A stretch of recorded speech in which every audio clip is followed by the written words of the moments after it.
Hello everyone, Jesse Webb, TradersPro. Market conditions continuing to be bullish. We actually ticked back up to bullish in a bull market. So we saw that a few weeks ago, but we haven't seen that for quite some time now. Only a couple of times in the last 18 months or so. So pretty significant. We'll see if there's any confirmation to that. We just still don't have a good solid breakout today. We'll see, or yesterday. We'll see if we get some continuation on that. I mentioned that yesterday with this overall pattern, looking for these series of higher lows and watching for a breakout right here to see if we can get that move to break out of that overhead resistance. At this point in time, we're continuing to see that buy the dip mentality, which we talked about. So that's also leading into the overall bullish bias. The momentum indicator had a really strong move yesterday, popped all the way up deep up into this buy range. Breadth hasn't budged a whole lot, but it's working on it. Moved in the right direction yesterday. Stuck right in the middle right there. That's one of the only concerning parts of this potential rally and this current rally that we've been in is there's just not a lot of broad participation. It's actually mostly tech. If you look at this index tab, we've been talking about the Dow Jones Industrial Average. It's down to 3 in that buy range. There's quite a few in the hold range though that are looking like with a move today could bump back up. So a little dance back and forth between trendless, essentially, which is that hold, the yellow on the charts, or buy, which is an uptrend, stock in a buy zone or in that overall uptrend. But notice the NASDAQ 100. We've talked about this. Tech has been leading. So we have a buy-sell ratio of almost 1. 25 to the upside. So that's certainly become a strength in the market currently is technology. We talked about sectors. One of the quick glances, go to that sector ETF, and you're glancing here by signal. We're back up to 3 now. We were in just 1 yesterday. Technology, global discretionary, and consumer services are all in these uptrends. Some of these others, though, are in that hold range, and as we continue to move to that upside, we may see this move back up higher as well into that hold and that buy range. So still not a lot of real broad-based participation in this rally. Nonetheless, it's still continuing to head higher, and some of the bellwether behemoth companies of the tech world are moving higher as well. There's more interest in some of that risk-on scenario. We take a look at the Muscle Stocks group. We've got IMVT leading the group right here. Good strong rally, maybe a little too strong sometimes where we get that 15, 16, 18, 20% move all in one day. It makes it a little bit tougher to manage risk because ideally we want to set our risk at the bottom of the signal bar.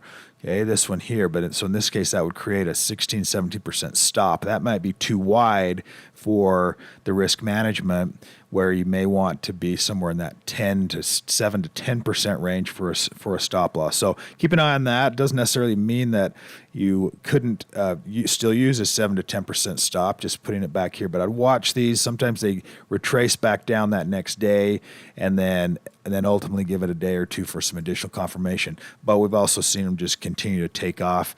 And where you did have a breakout right here above this resistance, it may also be doing that as well. Next stock on that list, AEHR Electronics, computer technology company, early in the buy zone. Lots of green here. We talked about all the green, and we get all fundamental positives. That's ultimately what moves a company is earnings and fundamentals, but only in the long term. In the shorter term, it's not quite as significant because, as I've mentioned before, information that's known or even anticipated is already baked into the stock. So all of this information is already priced into the stock, and whether or not the market thinks that it's going to improve is the question here. So that's why we primarily focus on price and price activity. APLS, medical stock, potential breakout candidate here, retrace that gap and then moving higher. It's up into that buy zone. IRON is a good-looking breakout candidate here as well. We're just seeing this continue. This biotech, medical stocks keep playing that until it stops working. That's what we want to continue to focus on. A lot of these leading stocks are working pretty well. This is a nice-looking pattern, very smooth-looking chart pattern. When you look through these charts and you see some that are really, really volatile, day to day, week to week. They're tougher to trade using the momentum system. This one has kind of proven itself to be relatively smooth, even though it's a low price stock. And so I'd watch for this one here today. Of all the patterns we just went through, this is the nicest looking pattern, the smoothest. Even this downturn was really smooth, just not a lot of volatility, just down and then back up. In terms of the momentum trading methodology, this is what we want to avoid. Once we start that retracement, we want to try and avoid that as much as possible, and then just put ourselves back into this. So if you were almost to just close your eyes, and just do this and say this is what we want to avoid. The green is all we want to participate in.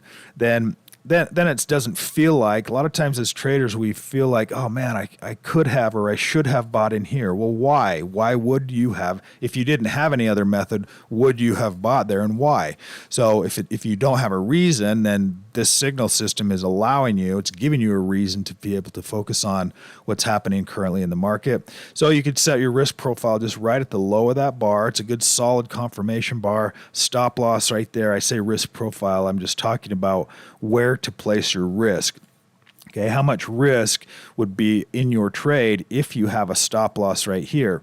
That means that if you're wrong and the stock immediately reverses, then you've got to have that line in the sand. You exit. That's just where you're managing the risk, because we don't want to run into a situation where we get into a stock and then it drops and then it drops and then you're saying, well, maybe it'll turn, maybe it'll recover, maybe it'll recover, maybe it'll recover, and ultimately just continues to drop and you're owning a losing stock. We only want to be in these trades and in these stocks as they are working. Okay, so working in this case is a trending bullish green profile. Those are the stocks we want to focus on. This is one to consider for the day. Everybody have a great day today.